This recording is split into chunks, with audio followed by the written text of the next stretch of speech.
دیکھیے، ہمارے مسائل اس قدر زیادہ ہے کہ ہر ایک مسئلے پہ فوکس کرنا ہمارے لیے ممکن نہیں، لیکن کچھ موضوعات ایسے ہیں جو ہر لحاظ سے اہمیت کے حامل ہے، کیونکہ ان کا تعلق صحت عامہ سے ہے، حلال اور حرام سے ہے، اور ان کا تعلق شریعت سے ہے، اسلام سے ہے۔ میں یہ کہنا چاہتا ہوں کہ ایک تو یہ معلوم ہونا چاہیے کہ یہ کن جانوروں کا ہے۔ سب سے بڑی بات جو ہے، یہ کن جانوروں کا ہے گوشت ہے، اور کہاں سے آتا ہے، اس کا سورس کیا ہے، اس کو ذبح کرنے والے کون لوگ ہیں، یہ سب ہے۔ اگر یہاں 750 روپے کا گوشت بک رہا ہے اس وقت سری نگر میں، تو 750 روپے میں گوشت اس وقت ہڑی کے سمیت بکتا ہے، بلکہ میرے خیال میں اگر چند دن اور رک جائیں گے تو شادیوں کا سیزن اب شروع ہو رہا ہے، اجڑی سمیت بھی یہ بیچیں گے لوگ۔ تو وہ چکن کی اس پہ میں آؤں گا ابھی۔ تو اس میں یہ ہے کہ 750 روپے میں یہ 400 روپے والا جو گوشت باہر سے آتا ہے، یہ کن جانوروں کا ہوتا ہے، یہ کن کا ہوتا ہے، بڑے کا ہوتا ہے۔ اور اس کے بعد کباب 13 روپے، رشتے پتہ نہیں کیا یہی 7-8 روپے کے ارد گرد اس کی قیمت ہو۔ اور تیسری بات یہ ہے کہ اسی میں سے ٹکے بھی بنتے ہیں، کباب بھی بنتے ہیں، تو ان لوگوں کو بھی دھوکہ دیا جاتا ہے جو لوگ ان کو اس کا کاروبار کرتے ہیں، کیونکہ ان کے پاس وہ لوگ جب کمپٹیشن میں پھنس جاتے ہیں تو وہ سستے کی دوڑ میں لگ جاتے ہیں، تو حلال حرام کی تمیز مٹ جاتی ہے، وہ ختم ہو جاتی ہے۔ تو اس میں یہ ایک معمہ ہے، اور اس میں یعنی موموز باضابطہ طور پہ میں نے یہ کہا ہے کہ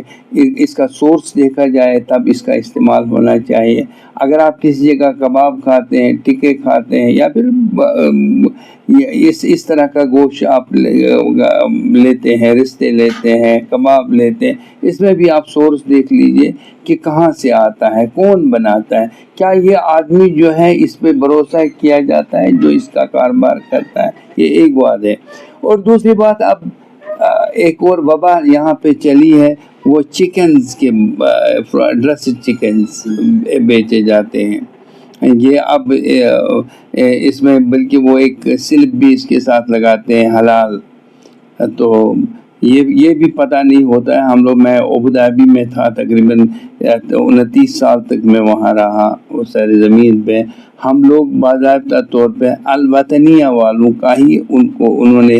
رکھا تھا اس وقت، وہاں ان سے لیتے تھے باضابطہ طور پہ۔ اس میں لیب ٹیسٹ ہوتا تھا کہ واقعی طور پہ کیا واقعی اس میں ایکسپائری ڈیٹ یہی ہے، اس کو ذبح کرنے والے کون لوگ ہیں، ان باضابطہ طور پہ ایک مستند ادارے سے سرٹیفکیٹ لی جاتی تھی، نہ کہ یہاں دلی میں آپ چند لوگوں کو کھڑا کریں گے، وہ ذبح کرتے ہیں، داڑھی رکھے ہوئے ہیں، مسلمان اپنے آپ کو کہہ رہے ہیں، اور ان کا فوٹو یہاں پہ گشت کرتا ہے، یہ جی حلال ہم آپ کو بیچ رہے ہیں۔ بابا، اس سے آپ اجتناب کر لیجئے۔ حلال و حرام کے درمیان ایک بہت بڑا سنگین مسئلہ ہے اسلام میں، یہ سنجیدہ مسئلہ ہے، یہ عام لوگوں کا مسئلہ نہیں ہے۔ کہ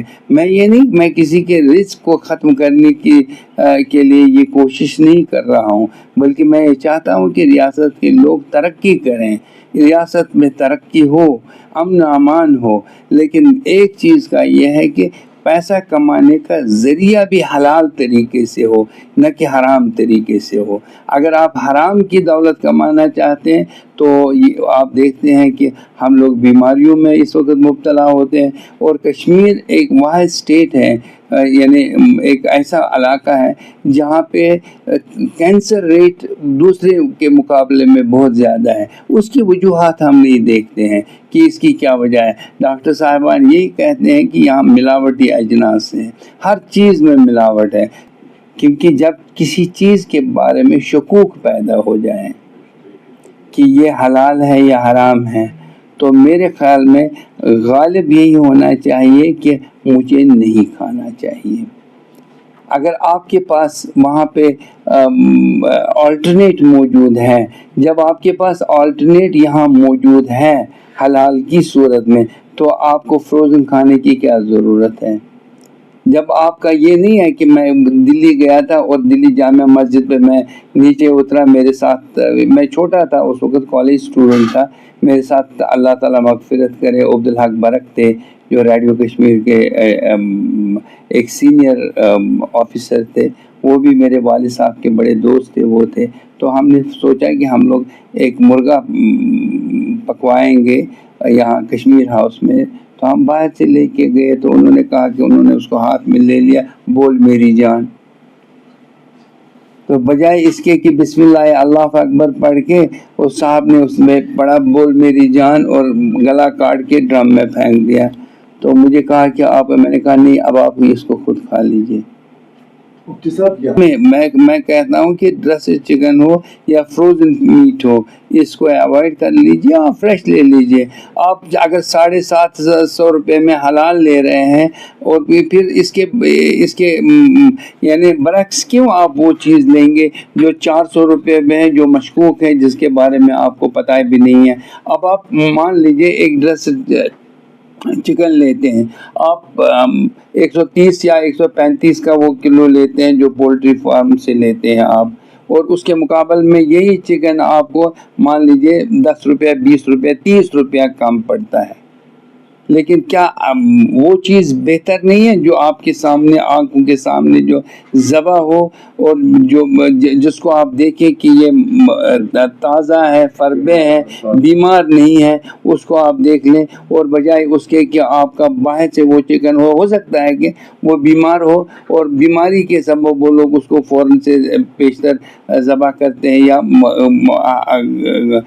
ہلاک کرتے ہیں، اس کے بعد یہاں بیچتے ہیں۔ اور ذبح کرنے والے بھی یہ تو معلوم ہونا چاہیے کہ وہ مسلمان ہیں، کون ہے، کیا لوگ، کون لوگ ہیں، مشین سے تو نہیں ہوتا ہے، کون لوگ کر رہے ہیں۔ احتیاط کر لیجئے، اور اسلام، اگر مسلمان آپ ہیں تو اسلامی شعائر کو اپنا لیجئے۔ یہی کہوں گا کہ آپ اگر خریدنا چاہتے ہیں تو ریپیوٹڈ لوگوں سے آپ خرید لیجئے، اور بھلے آپ اس میں منافع کم کمائیں لیکن اللہ کی ذات پہ بھروسہ کر لیجئے۔ قرآن کریم کی آیت ہے وَمَن يَتَوَكَّلْ عَلَى اللَّهِ فَهُوَ حَسْبُهُ، اللہ تعالیٰ آپ سب کا مہربان ہے اور آپ پہ مہربانی کرنے والا ہے۔ توکل، رزق کے بارے میں توکل کر لیجئے اور آپ کو خسارہ نہیں ہوگا۔